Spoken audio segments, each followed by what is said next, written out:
कैसे हैं आप सभी? मैं आशा करती हूँ आप सभी स्वस्थ एवं प्रसन्न होंगे। आज हम हमारा पाठ सर्वनाम यानी प्रोनाउन को पढ़ेंगे और समझेंगे। तो आइए इस पाठ को प्रारंभ करते हैं। यह है हमारा पाठ 7, सर्वनाम प्रोनाउन। सर्वनाम किसे कहते हैं? सर्वनाम यानी जो शब्द संज्ञा की जगह पर प्रयुक्त होते हैं उन्हें सर्वनाम कहते हैं। सर्वनाम दो शब्दों से मिलकर बना है, सर्व प्लस नाम, यानी सर्व मतलब सबका और नाम। तो आइए इसे प्रारंभ करते हैं।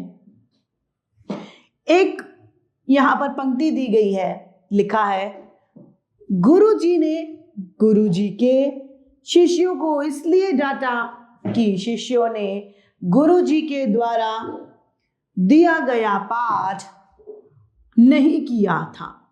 इस लाइन को पढ़कर हमें यह महसूस हुआ कि कुछ अटपटा है।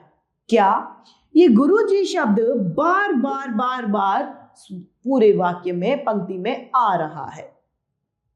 अब दूसरा वाक्य जो दिया है हम पढ़ते हैं। गुरुजी ने अपने शिष्यों को इसीलिए डांटा कि उन्होंने उनके द्वारा दिया गया पाठ याद नहीं किया था। यह वाक्य पढ़ने में हमें सही लग रहा है। क्यों? क्योंकि इसमें बार बार गुरुजी शब्द का प्रयोग नहीं किया गया। अतः पहले उदाहरण में गुरुजी और शिष्यों संज्ञा का बार बार प्रयोग होने से वाक्य अटपटा लग रहा है। दूसरे उदाहरण में उनके स्थान पर अपने, उन्होंने और उनके शब्द का प्रयोग किया है। ये शब्द सर्वनाम है, यानी हम यह कह सकते हैं कि संज्ञा के स्थान पर प्रयुक्त होने वाले शब्द सर्वनाम कहलाते हैं।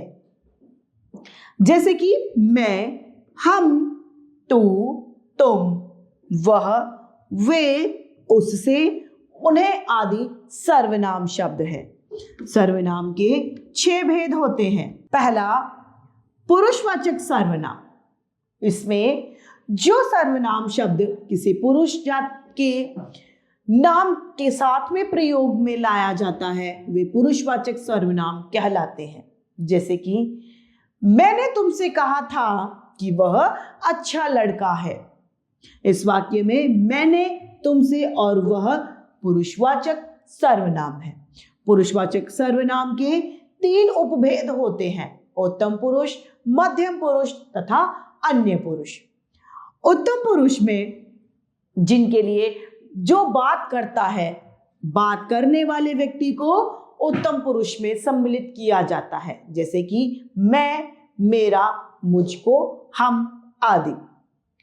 मध्यम पुरुष में जिसकी बात की जाती है वह मध्यम पुरुष में आता है, यानी वह, तू, तुम, आप, तुमको, तुम्हारा आदि। अन्य पुरुष में जिनके बारे में बात की जाती है उन्हें लिया जाता है, वह, वे, उसे, उन्हें, उसको, उनको आदि अन्य पुरुष में सम्मिलित है। अब है हमारा दूसरा निश्चयवाचक सर्वनाम।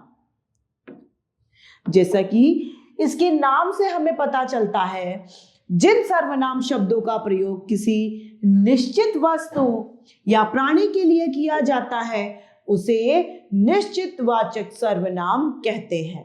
जैसे कि यह मेरी पुस्तक है, वे खेल रहे हैं, वह कहाँ गया, यह क्या है।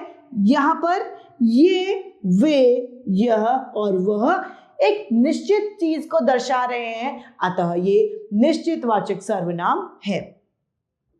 तीसरा है अनिश्चितवाचक सर्वनाम। जिन सर्वनाम शब्दों के द्वारा किसी निश्चित व्यक्ति और वस्तु का हमें पता चलता है वह अनिश्चितवाचक सर्वनाम कहलाते हैं। कौन आया, दाल में कुछ पड़ा है, दरवाजे पर कोई आया।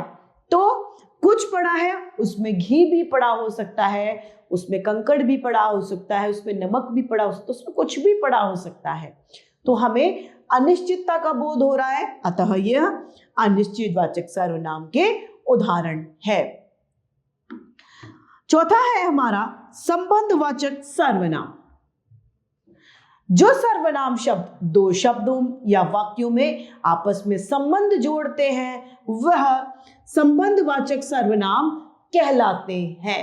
जैसे कि जैसा करोगे वैसा भरोगे, जैसी करनी वैसी भरनी, यानी जो फल है वो कर्म पर निर्भर कर रहा है, अतः संबंध स्थापित हो रहा है, अतः ये संबंधवाचक सर्वनाम के उदाहरण हैं।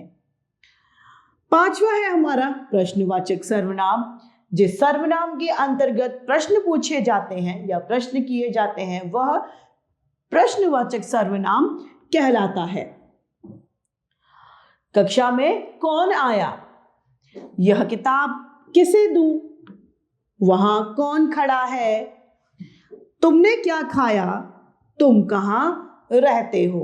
यहां पर क्या, किसे, कहां और कौन शब्द प्रश्नवाचक सर्वनाम के उदाहरण हैं। आइए इस पाठ सर्वनाम की समाप्ति पर देखते हैं हमने इसमें क्या सीखा। संज्ञा शब्दों के स्थान पर प्रयुक्त होने वाले शब्द सर्वनाम शब्द कहलाते हैं।